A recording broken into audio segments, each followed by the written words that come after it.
દુધરેજ વડવાળા મંદિર ખાતે હોળી મહોત્સવમાં સહભાગી બનતા નાયબ મુખ્યમંત્રી શ્રી હર્ષ સંઘવી.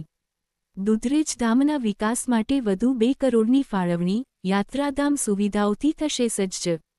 શ્રી કનીરામ બાપુ અને લઘુ મહંત શ્રી નાગરદાસ બાપુના આશીર્વાદ મેળવ્યા.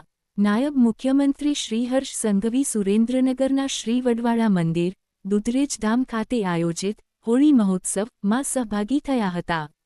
આ તકે તેમણે હરિદ્વાર કુંભ મેળામાં મહામંડળેશ્વર અને તાજેતરમાં શંકરાચાર્યની પદવીથી વિભૂષિત થયેલા શ્રી કનીરામ બાપુ તેમજ લઘુ મહંત શ્રી નાગરદાસ બાપુના ચરણોમાં વંદન કરી આશીર્વાદ પ્રાપ્ત કર્યા હતા.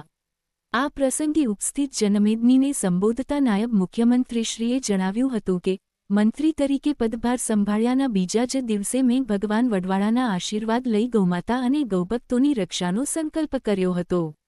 વધુમાં તેમણે ગૌરવભેર ઉમેર્યું હતું કે રાજ્ય સરકાર ગૌ હત્યા કરનારા તત્વો માટે અત્યંત કઠોર છે.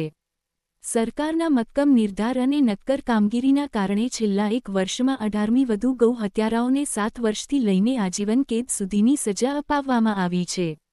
વડાપ્રધાન શ્રી નરેન્દ્રભાઈ મોદીના માર્ગદર્શન હેઠળ ગુજરાતમાં થયેલી ગૌ રક્ષા સંબંધિત કામગીરી વિશે વાત કરતા જણાવ્યું કે ગૌ હત્યા વિરોધી કડક કાયદો લાવીને સરકારે ગૌભક્તોની લાગણીનું સન્માન કર્યું છે.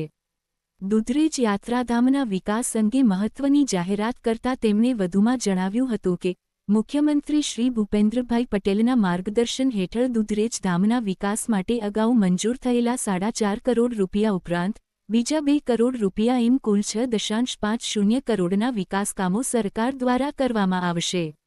વધુમાં તેમણે ઉપસ્થિત માલધારી ભાઈ બહેનો અને ભક્તોને આહ્વાન કરતા જણાવ્યું હતું કે આપણે સૌ સાથે મળીને સનાતન શક્તિને વધુ મજબૂત કરીએ અને ગૌરક્ષાની નૈતિક જવાબદારી નિષ્ઠાપૂર્વક નિભાવીએ. આ તકે નાયબ મુખ્ય દંડક શ્રી જગદીશભાઈ મકવાણા, સાંસદ શ્રી બાબુભાઈ દેસાઈ, ધારાસભ્ય શ્રી પી. કે. પરમાર, અગ્રણી સર્વે શ્રી હિતેન્દ્રસિંહ ચૌહાણ, હાર્દિકભાઈ ટમાલિયા, જિલ્લા કલેક્ટર શ્રી કે. એસ.